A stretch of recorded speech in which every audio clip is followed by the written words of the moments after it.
Today I'm at the Horsemanship demo. It's freezing cold and it's at Berry Farm, so it's been a bit of a journey to get here, but hopefully I'll try and record as many demos as I can. I'm always interested in another way, so coming to have a look. As expected, there is a lot of people with Western hats and stuff going on, and barefoot and all that kind of stuff, but I always think, you know, horses, you can always learn. And so here I am to try and find out more. So a couple of people I wouldn't want to see, and I will hopefully get them recorded for you and hopefully make an interesting vlog. Thing that horses do in the wild, they follow and they're pushed. So I do an awful, sometimes I do a narrowness with a horse. So I'm leading, now I'm going to come in behind here and take the space from him. Take his space, so I'm not making it personal. So there's driving, and then I just change my focus and I lead.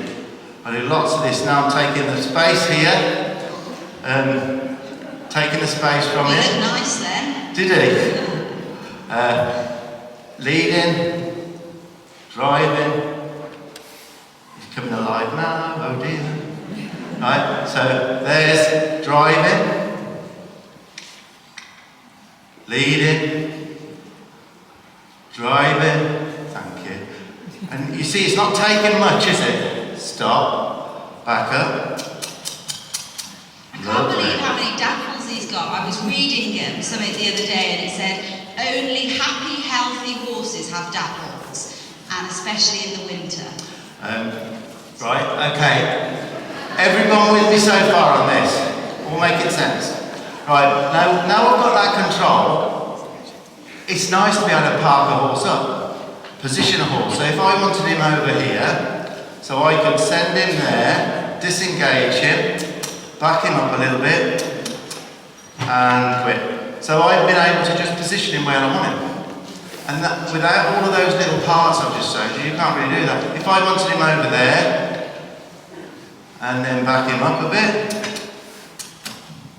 back him up through a gate or whatever, or if I'm talking to somebody, rather than have your horse all on top of you, just ask him to go back. So that's nice. Will he lower his head for me? Yeah, I work a lot on that, lowering the head. I say we're about 70% with him. Now, I'll never ride a horse, obviously I'm getting on a bit now. I'm not so blasé and I'm very safety conscious for myself. So I will get a horse, getting a one-rein stop before I ever get on them. And I feel safe, you know, a lot safer. So with a one-rein stop, I use a touch to stop. A lot of cutting horses, they use a touch to stop as well when they want to come off the cab. But basically, I get a flex on the horse, okay?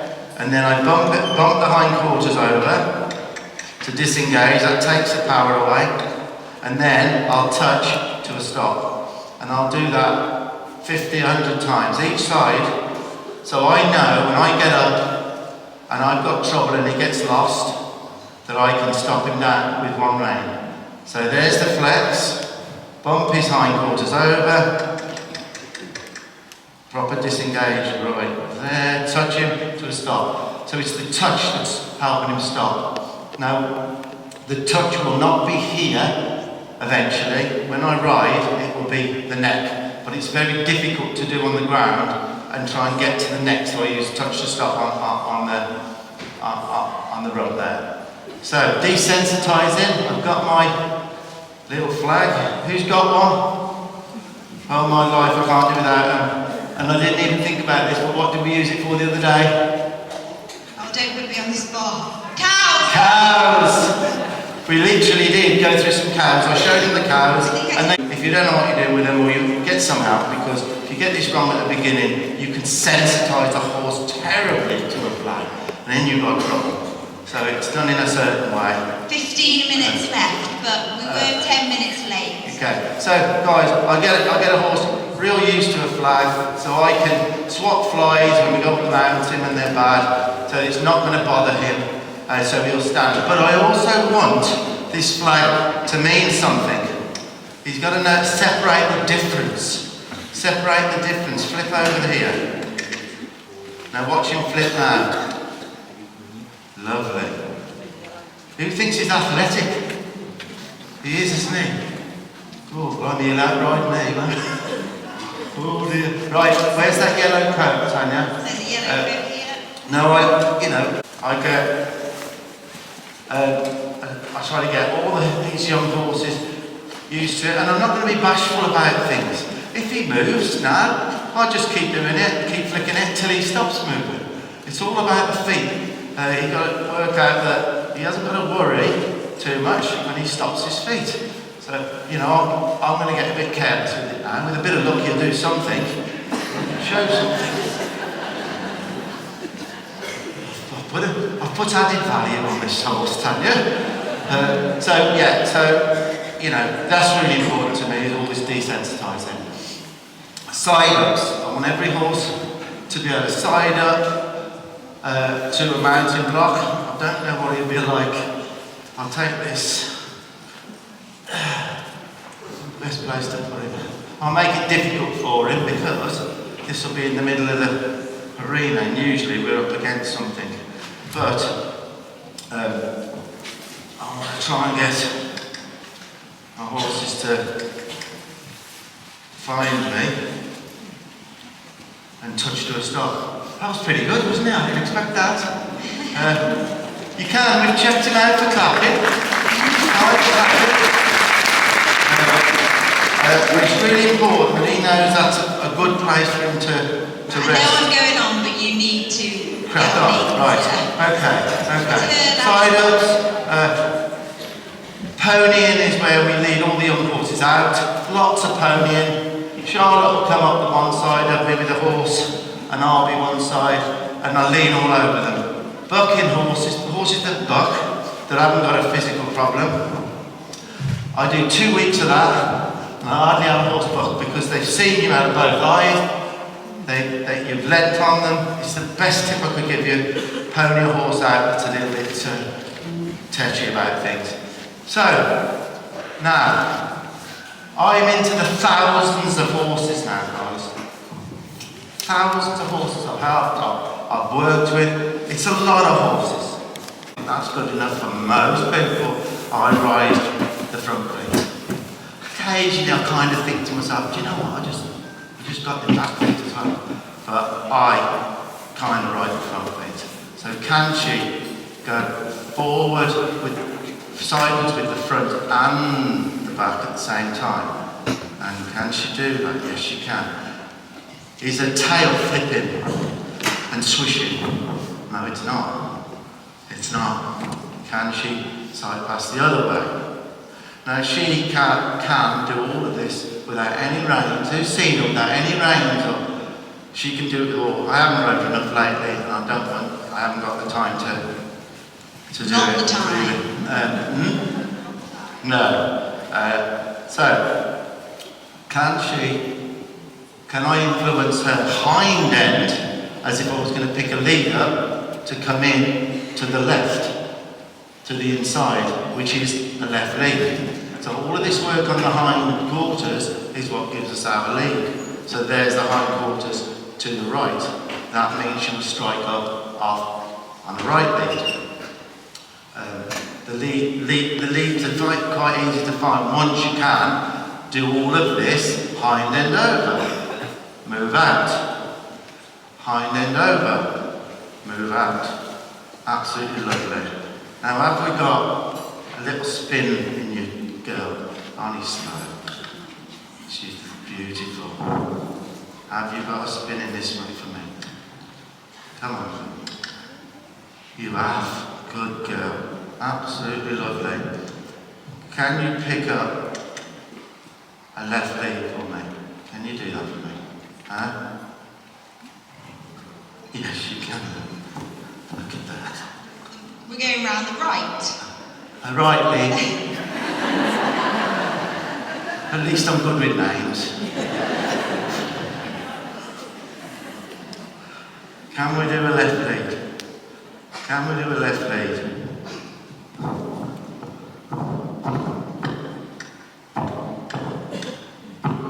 Can you go soft?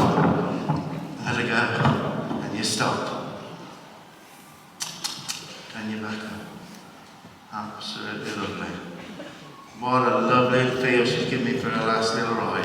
How big's the baby now? I think we had a... I'm just going to quickly, and I mean very quickly, run through a few basic exercises that we're going to need, that you are going to need, if you would like to take what we're doing today and put it into action.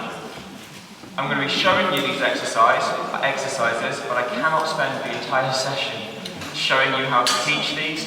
There's loads of information online about how to teach these. Also, I'm sure you can figure it out as we go. So we need to be able to manipulate and communicate with each section of the horse's body. Because what is horse training? Horse training is translation from our brain into the horse's brain. So we need to be able to maneuver his hindquarters. Good. Both ways. We need to be able to ask him to move sideways. Both ways.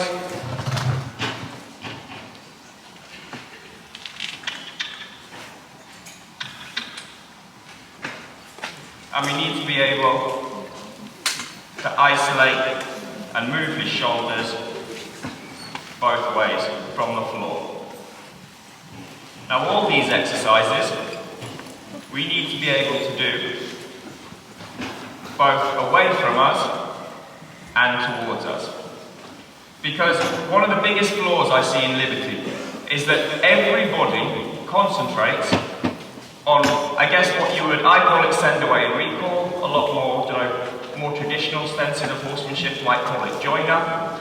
Everybody concentrates on getting the horse to be able to follow them, and then everything becomes unstuck. So generally when I'm teaching clinics, people will come to me either having no liberty, or they will have a very rusty kind of basic form of liberty where the horse can vaguely follow them. However, when things start to go wrong, they are left with no tools with which to help the horse. So I like to think of this a little bit like, if I'm breaking a horse in to ride, then I would never think, I would never dream of mounting a horse that I could not start, stop, and turn left and right in long reins. Why would you? Why would you want to get on a horse that you can't steer, start, stop, and regulate speed on? You wouldn't get in a car that you couldn't do those things in. Liberty will not go any better with a horse that cannot be directed and communicated with in that way than riding would, right? So take the time to put those basic instructions in. Now, the title of the session I'm doing today is Liberty Lunge Circles. Now, you would think that everybody in the audience today knows what a circle looks like. However, I'm going to fight you if that ego gets me bigger. The horse is a planet and will circle around us, okay? So if we were thinking of doing a Liberty Lunge circle, walk up, then what we want to be looking for, what we'd be looking for is for us to stay in the centre and for our horse to move around us. You see how, as I'm following him, my leading shoulder, good point, you might have about 5 minutes by you, but we'll see. My leading shoulder is an open door. What do I mean by that? Well, there are 5 systems of communication when it comes to horses at liberty. There are tactile cues. Pushing with our hand, our legs on the saddle, the whip against the horse. These are tactile cues. There are verbal cues. Oh, good boy. You. Yeah. All verbal cues. There are visual cues.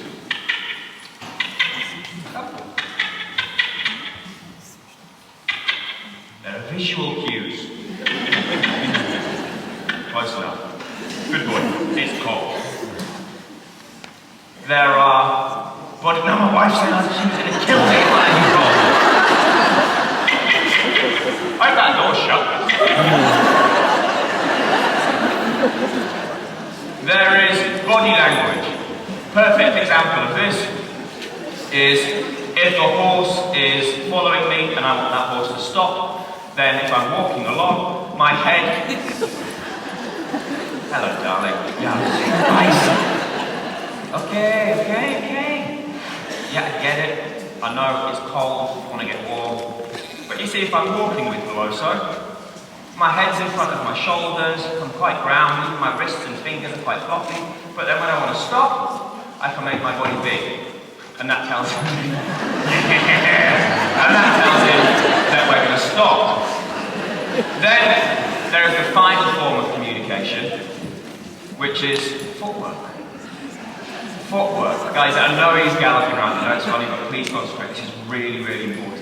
In many, many ways, this is what separates me from many other liberty trainers. This is how I am able to do the formations work with multiple horses, 10, 12 horses, all interweaving with each other. Why I can achieve it and other people can't. Because I am conscious of my footwork when I'm working my horses. Nobody thinks about where they are putting their feet. They just think, if the horse is loose and the horse is with me, I am winning. That isn't enough. It isn't enough. So you'll see, yeah, and great. Good. So you'll see, when I ask him, say let's ask him, he's okay. If we ask him to work around a circle with me, right, let's do some work.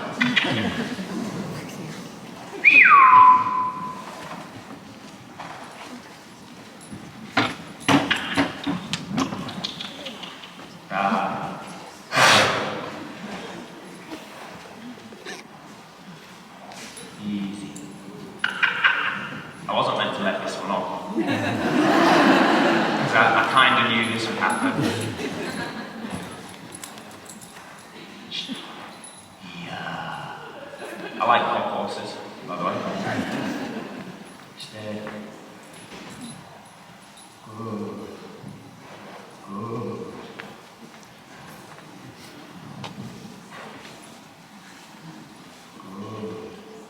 I'll pick my other whip up. So on a side note, has my tone, the way I've spoken, my body language, my energy changed when this horse has gone boom? No. Because that would be bloody useless. Because the last thing that we want to do, if we're working a horse and the horse raises its energy, is go with them. I like to call it being the emotional anchor. I'm an anchor that stands to bring the horse back to a place of peace and calm. If I let my energy go up with the horse, it's just going to be two people, no one concentrating. So you'll see when I'm doing this circle here, I've nailed my left foot to the floor. And I'm pivoting with him. That means that Veloso is in a perfect circle. It means that I can start to think about giving him a little touch on the inside hind to create more step with the inside leg. And you see how that's given me a two-eye connection. See how he has inside flexion and both his eyes are on me. This means that my horse is actually improving its body, its muscles, its schooling, its collection, while I'm working at liberty. Because very often, horses that work at liberty, gallop, gallop. When horses work at liberty,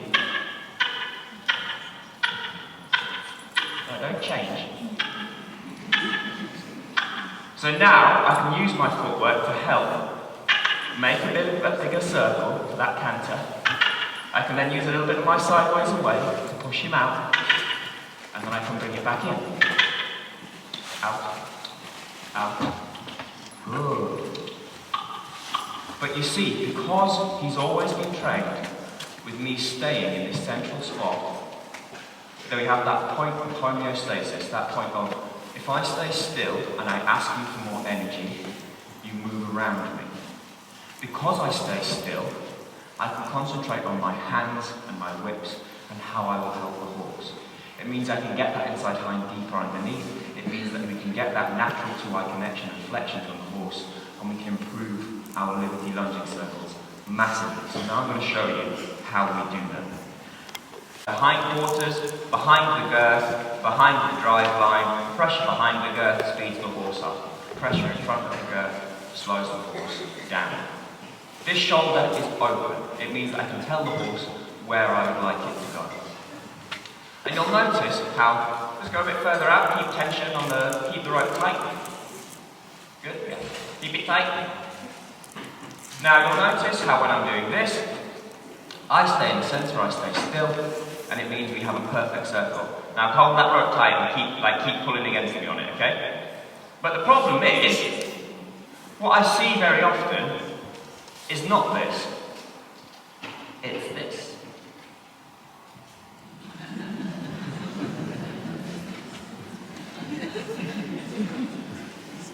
Now, the lunge line in this instance is irrelevant. If I was going to show you what I see people do when they're lunging with the lunge line, go, go, go, it would do this. Go, out, keep that rope tight!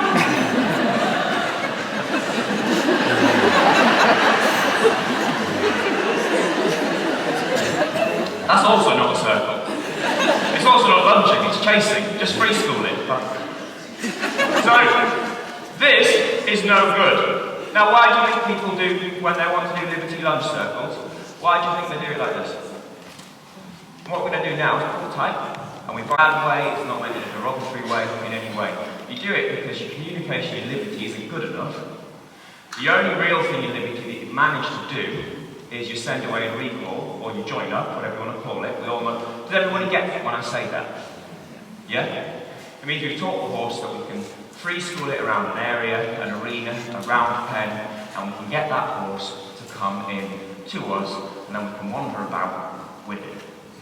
Side note, I performed at Hoy's twice doing liberty before I'd ever used or owned a round pen. So you don't need a round pen, but I will be honest, if you've not got one, you do need a good pair of running shoes. We do it because we taught that horse. Our only right from the beginning, when I'm sending them out into a lunge circle, I just push down where the cheek piece would be on the bridle, and in the early stages, I'd also swing the whip down. But I wouldn't swing the whip at the horse. Notice how I said swing the whip down, not flick the whip at the horse. Because I want to be about here. If we think, say, spirit spirit is 12 o'clock, I want to move the whip at, say, 3 or 4 o'clock, so that we can sort of make sure that he can feel the energy, but not get it. I'm not going to swing the whip with spirit today, because he is fully trained and he's very light, and if I had that amount of energy, he'd probably kick me in the face. But what I teach them is that I can push on that cheek piece and point in the direction I go, and my horse is going out. And because I always do it in that manner, every time, my horses, I don't have to freak out with them when we're going like that. So what I'm going to show you in spirit is our next stage. So we've got our horse like below, so forget the things I did with him. Walk on. Oh. Please. Stay. Just a quick side note before I carry on. Consistency, clarity, consistency, confidence. Remember your own stuff then. Always use the same things. For me, walk on, trava, und galop. They're my, laugh at me. You can. I use stupid words. They're always the same. My horses have the same verbal cues for everything. So now we've taken Glosso in his head collar and lead rope. We've shown you we can move the hindquarters away and towards, the horse fully sideways, away and towards, the shoulders away and towards. We can get the horse to go forwards and back. We can do all of that from both sides and in front. So what we do now to start prepping for liberty lunge circles is we take this horse onto the lunge line. Now the reason I want to do that is I'm going to use a combination of my, good boy, a combination of my verbal, tactile, visual, footwork and body language to communicate with the horse, to ask him to spiral in and out on the circle. So you see how he's out at the moment. Now, when I teach my horses that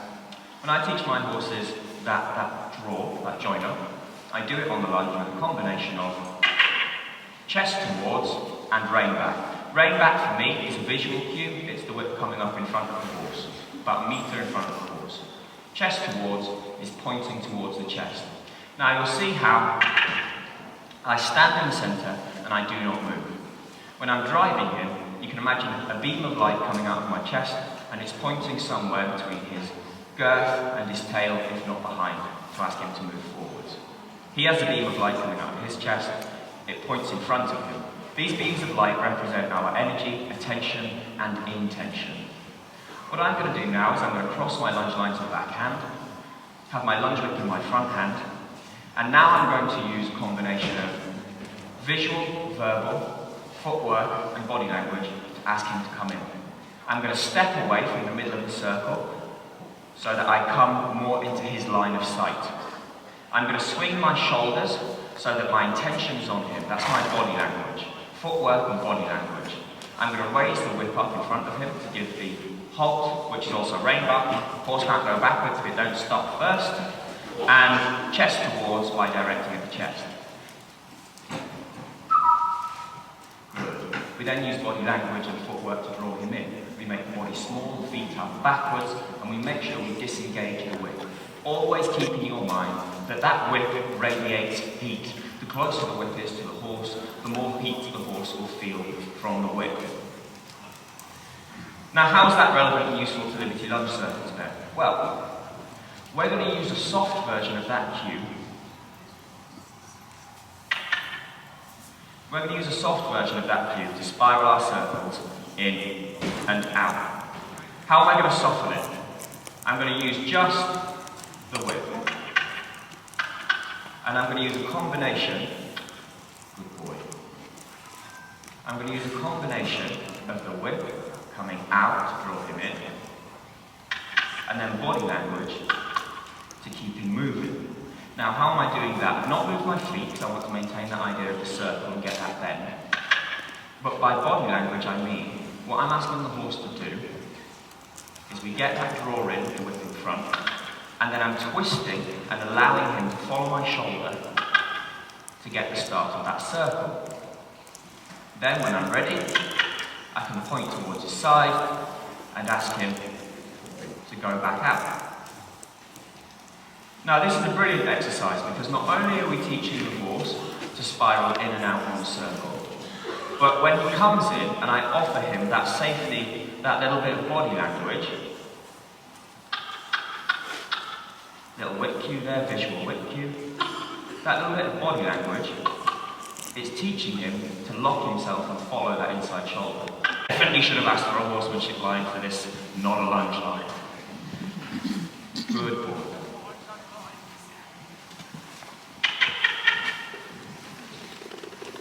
Really nice. And then we'll start to draw it back in. Good. And down. Now you could use your footwork there if you wanted to step into the horse to ask it to go out, but try not to if you don't need to. And back in.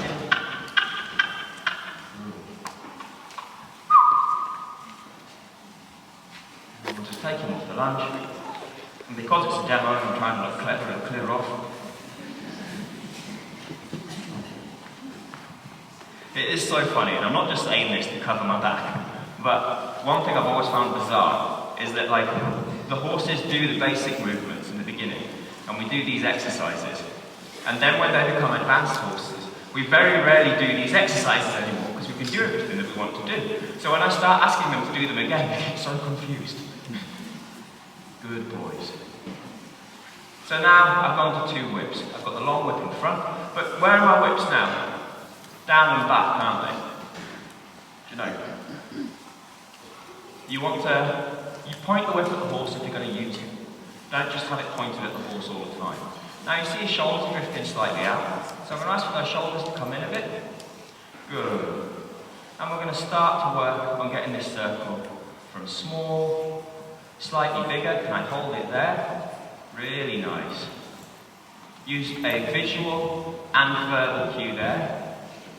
Wasn't quite a verbal cue, a sound cue, but it was a small crack of the whip, so small you guys can probably not hear it. And you'll see how little these visual cues can be when I'm asking them to come in. I start to push him out. Watch my left hand, that's got the lunge on it.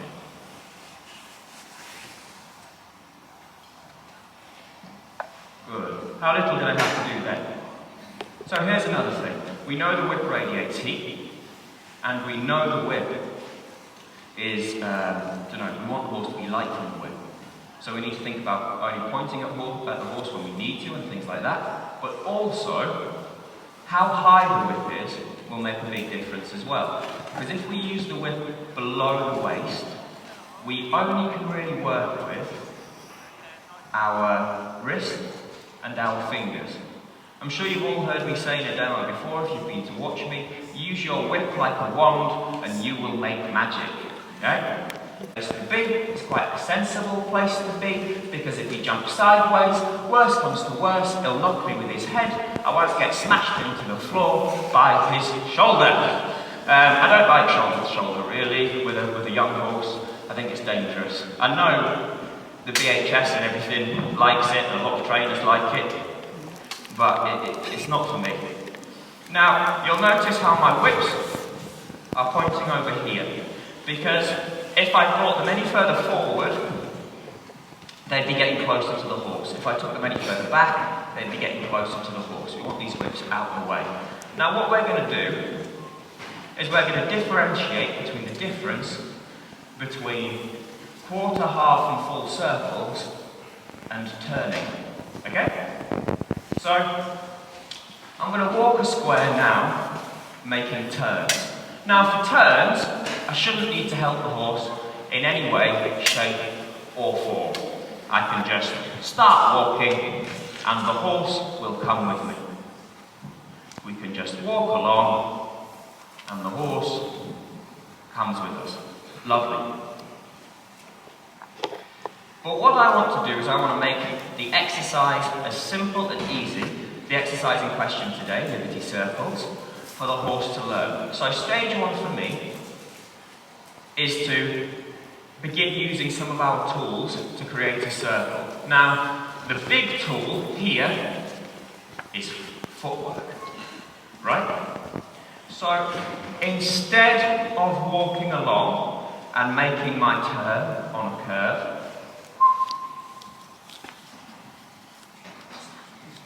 instead of walking along and making my turn on a curve, go on then, just come with me. What I'm going to do is I'm going to walk, stop, we'll do it really slow.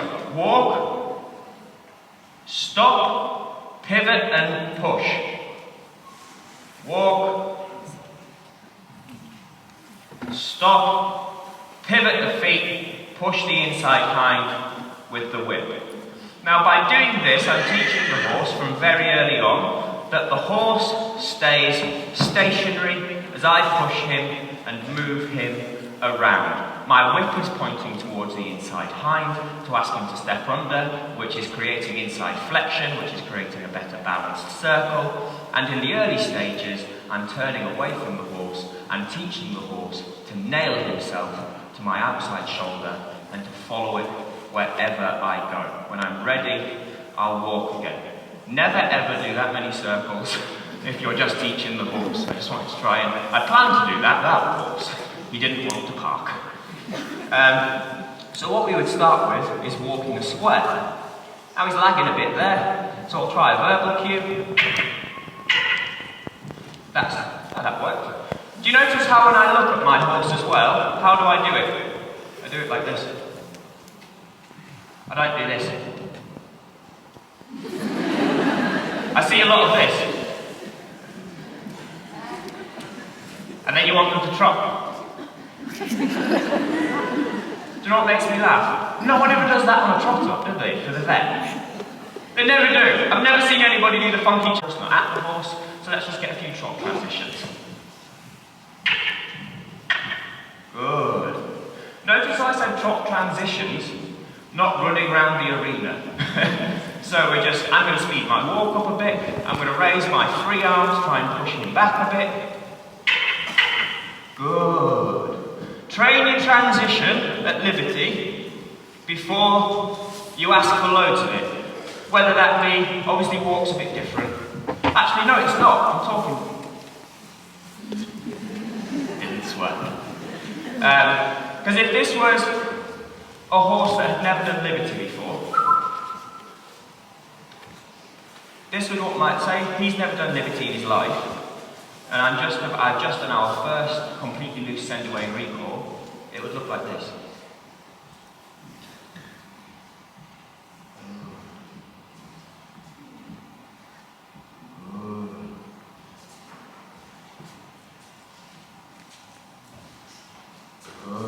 Can you see how more dramatic I am with my body if it was a youngster that's never done it, never done any next to me?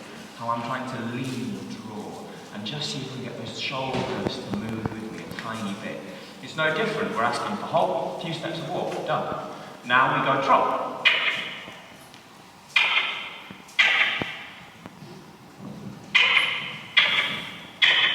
Good. And also, see the different degrees. I didn't go straight for, I asked you to trot.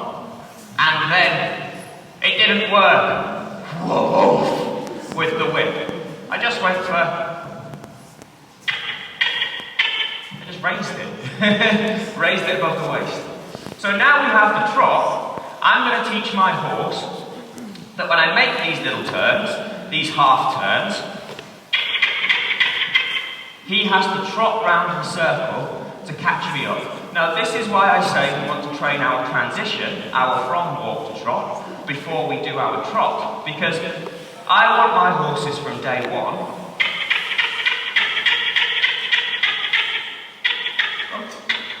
good, and off we go. Ooh, spicy. I want my horses from day one to always be used to the idea that I'm going to ask them to offer me a level of energy that is one step higher than the level of energy that I am bringing to the session. So this is what it looks like. A lot of Western stuff, which you'd expect to see. Not my scene, but I think you can still learn lots from it. Lots of people. Are they? Quite unsettling for a nervous horse. Barefoot, which I would expect to see as well. Lots about for the rider, calm. So this is arena 2.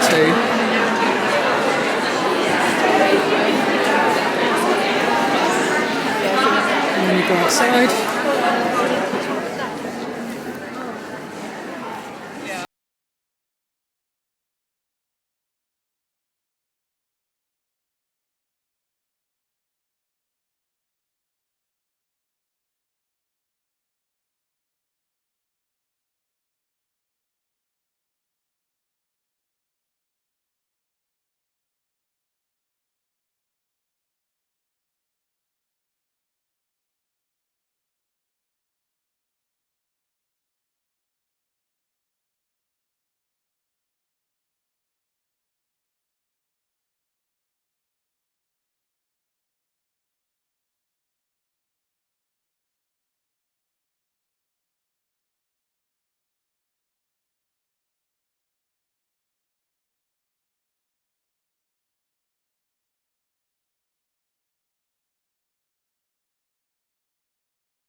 I know where to find her now.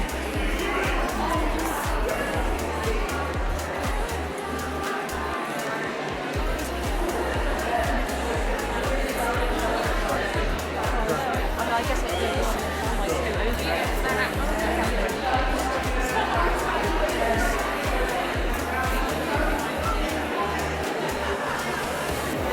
So there's Warwickshire, who haven't actually come this weekend to see.